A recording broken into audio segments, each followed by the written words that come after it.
মহাজাগতিক কুয়াশা তত্ত্ব এক বিস্তৃত বিশ্লেষণ। ভূমিকা। মহাজাগতিক কুয়াশা তত্ত্ব নেবুলাদেরয় সৌরজগতের উৎপত্তি এবং বিকাশ ব্যাখ্যা করতে ব্যবহৃত একটি প্রাচীন ও সুপ্রতিষ্ঠিত তত্ত্ব। এই তত্ত্ব অনুসারে সৌরজগৎ একটি প্রাথমিক মহাজাগতিক কুয়াশা বা মেঘ থেকে গঠিত হয়েছিল, যা ধীরে ধীরে ঘনীভূত ও ঘূর্ণায়মান হয়ে বর্তমান সৌরজগতের বিভিন্ন উপাদান সৃষ্টি করেছে। এই নিবন্ধে আমরা মহাজাগতিক কুয়াশা তত্ত্বের বিভিন্ন দিক নিয়ে বিস্তৃতভাবে আলোচনা করব এবং এই তত্ত্বের বৈজ্ঞানিক ভিত্তি, প্রমাণসমূহ এবং এর গুরুত্ব বিশ্লেষণ করব। ইতিহাস ও পটভূমি। মহাজাগতিক কুয়াশা তত্ত্বের উৎপত্তি প্রাচীন দর্শন ও প্রাকাধুনিক বিজ্ঞান থেকে। তত্ত্বের বিকাশ এবং প্রসার নিয়ে আলোচনা করতে গেলে কয়েকটি উল্লেখযোগ্য ব্যক্তিত্ব ও তাদের অবদানকে আলোকপাত করতে হয়। ১. প্রাচীন দর্শন ও মতবাদ।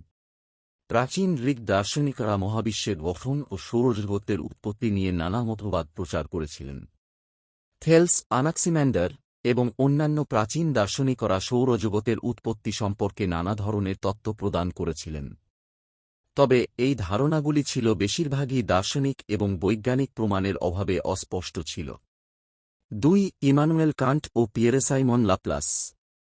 মহাজাগতিক কুয়াশা তত্ত্বের আধুনিক রূপের সূচনা ১ শতাব্দীতে ইমানুয়েল কান্ট এবং পিয়েরে সাইমন লাপ্লাসের কাজের মাধ্যমে হয়। ইমানুয়েল কান্ট ১৭৫৫ জার্মান দার্শনিক ইমানুয়েল কান্ট তাঁর বই universal natural history theory of the heavens এ প্রস্তাব করেন যে সৌরজগৎ একটি ঘূর্ণায়মান গ্যাসীয় কুয়াশা থেকে গঠিত হয়েছে। তিনি প্রথম এই ধারণা দেন যে মহাকাশের গ্যাস ও ধূলিকণার মেঘ সংকুচিত হলে ঘূর্ণায়মান ডিস্কে রূপান্তরিত হয় এবং এর কেন্দ্রে সূর্য এবং প্রান্তে গ্রহ গঠিত হয়। পিয়েরে সাইমন লাপ্লাস ১৭৯৬ ফরাসি গণিতবিদ ও জ্যোতির্বিদ পিয়েরে সাইমন লাপ্লাস আরও বিশদভাবে এই তত্ত্বটি ব্যাখ্যা করেন এবং তাঁর বই exposition do system do Monday এই তত্ত্বের বিভিন্ন দিক তুলে ধরেন। লাপ্লাসের মতে মহাজাগতিক কুয়াশা সংকুচিত হয়ে একটি ঘূর্ণায়মান ডিস্কে রূপান্তরিত হয় এবং এর কেন্দ্রে সূর্য গঠিত হয়। ডিস্কের প্রান্তে ধূলিকণা ও গ্যাস মিলে গ্রহ উপগ্রহ গঠিত হয়। মহাজাগতিক কুয়াশা তত্ত্বের মূল নীতিসমূহ। মহাজাগতিক কুয়াশা তত্ত্বের মূল নীতিসমূহকে কয়েকটি ধাপে ভাগ করা যায়। এই ধাপগুলি হল প্রাথমিক মহাজাগতিক কুয়াশার গঠন, সংকোচন, ঘূর্ণায়মান ডিস্কের গঠন, গ্রহ উপগ্রহের গঠন এবং সৌরজগতের বর্তমান গঠন। ১. প্রাথমিক মহাজাগতিক কুয়াশা। মহাজাগতিক কুয়াশা তত্ত্ব অনুসারে সৌরজগতের উৎপত্তির শুরুতে একটি বিশাল মেঘ ছিল, যা গ্যাস ও ধূলিকণা দ্বারা গঠিত ছিল। এই মেঘকে মহাজাগতিক কুয়াশা বলা হয়। মহাজাগতিক কুয়াশা প্রধানত হাইড্রোজেন ও হিলিয়াম গ্যাস দ্বারা গঠিত ছিল, যেগুলি মহাবিস্ফোরণের পরে প্রচুর পরিমাণে উৎপন্ন হয়েছিল। এই মহাজাগতিক কুয়াশা মহাবিশ্বের বিভিন্ন স্থানে ছড়িয়ে ছিটিয়ে ছিল এবং অভিকর্ষীয় বলের প্রভাবে ধীরে ধীরে সংকুচিত হতে শুরু করে। ২. মহাজাগতিক কুয়াশার সংকোচন। মহাজাগতিক কুয়াশা ধীরে ধীরে সংকুচিত হতে শুরু করে, যা অভিকর্ষীয় বলের ফলে ঘটে। এই সংকোচনের ফলে মেঘের ঘনত্ব ও তাপমাত্রা বৃদ্ধি পায়। সংকোচনের সময় কুয়াশার কেন্দ্রবর্তী অঞ্চলে চাপ ও তাপমাত্রা বৃদ্ধি পেয়ে প্রোটোসূর্য গঠন হতে শুরু করে। এই প্রক্রিয়াকে প্রোটোস্টেলার কোলাপস বলা হয়। ৩. ঘূর্ণায়মান ডিস্কের গঠন। সংকোচনের সময় মহাজাগতিক কুয়াশার ঘূর্ণন গতি বৃদ্ধি পায় এবং এটি একটি ঘূর্ণায়মান ডিস্কে রূপান্তরিত হয়। এই ডিস্কের কেন্দ্রে প্রোটোসূর্য এবং প্রান্তে গ্রহাণু ও প্ল্যানেটেসিমাল গঠনের জন্য প্রয়োজনীয় উপাদানগুলো ছিল। ডিস্কের কেন্দ্রে মাধ্যাকর্ষণ বলের কারণে প্রোটোসূর্য সংকুচিত হয়ে আরও উজ্জ্বল ও উষ্ণ হয়। প্রোটোসূর্যের ঘূর্ণন গতি এবং ডিস্কের অভ্যন্তরীণ চাপের কারণে ডিস্কটি সমতল এবং গোলাকার আকৃতি ধারণ করে। ৪. গ্রহ ও উপগ্রহের গঠন। ডিস্কের কেন্দ্রে সূর্য গঠনের পর ডিস্কের বাকি অংশ থেকে ধূলিকণা ও গ্যাস মিলে গ্রহ উপগ্রহ গঠিত হয়। এই প্রক্রিয়াকে প্ল্যানেটেসিমাল অ্যাক্রিশন বলা হয়। প্ল্যানেটেসিমাল হল ছোট ছোট কঠিন বস্তু, যেগুলি একে অপরের সাথে সংঘর্ষ ও সংযুক্ত হয়ে বড় বস্তুতে রূপান্তরিত হয়।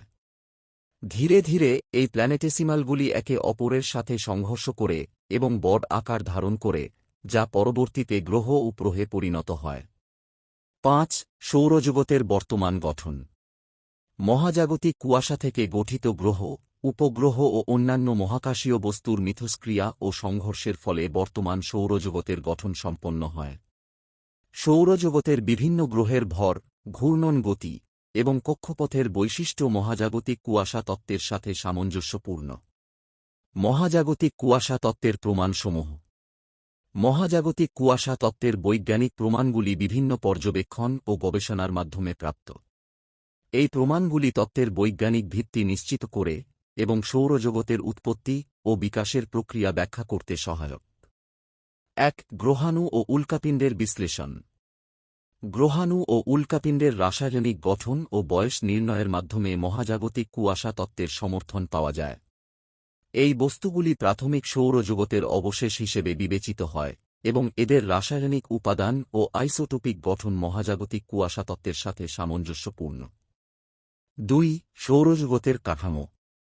সৌরজগতের গ্রহ উপগ্রহের কক্ষপথ ও ঘূর্ণন গতি মহাজাগতিক কুয়াশা তত্ত্বের সাথে সামঞ্জস্যপূর্ণ। সকল গ্রহ একই দিক থেকে সূর্যের চারপাশে ঘূর্ণায়মান এবং তাদের কক্ষপথ প্রায় সমতল। এই বৈশিষ্ট্যগুলি মহাজাগতিক কুয়াশা থেকে গঠনের প্রমাণ। ৩. দূরবর্তী তারকা ও গ্রহের পর্যবেক্ষণ। দূরবর্তী তারকা ও গ্রহের পর্যবেক্ষণের মাধ্যমে মহাজাগতিক কুয়াশা থেকে গঠনের প্রক্রিয়া সম্পর্কে ধারণা পাওয়া যায়। বর্তমানে অনেক দূরবর্তী তারকার চারপাশে গ্যাসীয় ডিস্ক এবং প্রোটোপ্ল্যানেটারি ডিস্কের অস্তিত্ব পর্যবেক্ষণ করা হয়েছে, যা মহাজাগতিক কুয়াশা তত্ত্বকে সমর্থন করে। ৪. Protoplanetary disc. প্রোটোপ্ল্যানেটারি ডিস্ক মহাজাগতিক কুয়াশা তত্ত্বের গুরুত্বপূর্ণ উপাদান। প্রোটোপ্ল্যানেটারি ডিস্ক কি? প্রোটোপ্ল্যানেটারি ডিস্ক, প্রোটোপ্ল্যানেটারি ডিস্ক, হল একটি ঘূর্ণায়মান ডিস্ক যা ধূলিকণা এবং গ্যাস দ্বারা গঠিত এবং তরুণ তারার চারপাশে অবস্থান করে। এটি সেই স্থান যেখানে গ্রহ এবং অন্যান্য মহাকাশীয় বস্তুর জন্ম হয়। প্রোটোপ্ল্যানেটারি ডিস্ক হল মহাজাগতিক কুয়াশা তত্ত্বের একটি গুরুত্বপূর্ণ উপাদান, যা সৌরজগতের এবং অন্যান্য গ্রহজগতের উৎপত্তি ও বিকাশের প্রক্রিয়া ব্যাখ্যা করে। প্রোটোপ্ল্যানেটারি ডিস্কের গঠন ও বৈশিষ্ট্য। প্রোটোপ্ল্যানেটারি ডিস্ক একটি তরুণ তারার চারপাশে গঠন হয় যখন মহাজাগতিক কুয়াশা সংকুচিত হয়ে তারার কেন্দ্রে সূর্য সৃষ্টি করে এবং প্রান্তে ডিস্কের মতো গঠন সৃষ্টি করে। এই ডিস্কের মধ্যে ধূলিকণা ও গ্যাস একত্রিত হয়ে ছোট ছোট গ্রহাণু বা প্ল্যানেটেসিমাল তৈরি করে, যা পরবর্তীতে সংঘর্ষ ও সংযুক্তির মাধ্যমে বড় গ্রহে পরিণত হয়। প্রাথমিক ধূলিকণা ও গ্যাস। প্রোটোপ্ল্যানেটারি ডিস্ক মূলত হাইড্রোজেন, হিলিয়াম এবং বিভিন্ন ধাতু ও অক্সাইডের ধূলিকণা নিয়ে গঠিত। এই ধূলিকণা এবং গ্যাস মহাকাশে প্রচুর পরিমাণে থাকে এবং তারা সংকুচিত হয়ে ডিস্কে পরিণত হয়। ডিস্কের তাপমাত্রা ও চাপ। প্রোটোপ্ল্যানেটারি ডিস্কের তাপমাত্রা ও চাপ কেন্দ্র থেকে প্রান্ত পর্যন্ত পরিবর্তিত হয়। কেন্দ্রীয় অঞ্চলে তাপমাত্রা ও চাপ বেশি থাকে, যা প্ল্যানেটেসিমাল ও প্রোটোপ্ল্যানেট গঠনে সহায়ক। গ্রহ গঠনের প্রক্রিয়া। প্রোটোপ্ল্যানেটারি ডিস্কের মধ্যে ধূলিকণা ও গ্যাস একত্রিত হয়ে ছোট ছোট প্ল্যানেটেসিমাল তৈরি করে। এই প্ল্যানেটেসিমালগুলি সংঘর্ষ ও সংযুক্তির মাধ্যমে বড় গ্রহে পরিণত হয়। প্রোটোপ্ল্যানেটারি ডিস্কের কেন্দ্রীয় অংশে গ্যাস জায়ান্ট গ্রহ এবং প্রান্তে কঠিন পৃষ্ঠের গ্রহ গঠিত হয়। প্রোটোপ্ল্যানেটারি ডিস্কের পর্যবেক্ষণ ও প্রমাণ। বর্তমানে অনেক দূরবর্তী তারকার চারপাশে প্রোটোপ্ল্যানেটারি ডিস্কের অস্তিত্ব পর্যবেক্ষণ করা হয়েছে, যা মহাজাগতিক কুয়াশা তত্ত্বের প্রমাণ হিসেবে গণ্য হয়। প্রোটোপ্ল্যানেটারি ডিস্কের পর্যবেক্ষণের মাধ্যমে গ্রহ গঠনের প্রক্রিয়া এবং সৌরজগতের উৎপত্তি সম্পর্কে আরও ভালো ধারণা পাওয়া যায়। ALMA telescope. Atacama large millimeter sub millimeter array ALMA telescope ব্যবহার করে বিজ্ঞানীরা অনেক প্রোটোপ্ল্যানেটারি ডিস্কের ছবি তুলেছেন। এই ছবিগুলি প্রোটোপ্ল্যানেটারি ডিস্কের গঠন ও বৈশিষ্ট্য সম্পর্কে বিস্তারিত তথ্য প্রদান করে। দূরবর্তী তারকার পর্যবেক্ষণ। দূরবর্তী তারকার চারপাশে প্রোটোপ্ল্যানেটারি ডিস্কের অস্তিত্ব পর্যবেক্ষণ করে বিজ্ঞানীরা মহাজাগতিক কুয়াশা তত্ত্বের প্রমাণ সংগ্রহ করেছেন। এই পর্যবেক্ষণগুলি মহাজাগতিক কুয়াশা থেকে গ্রহ গঠনের প্রক্রিয়া সম্পর্কে আরও সুস্পষ্ট ধারণা প্রদান করে।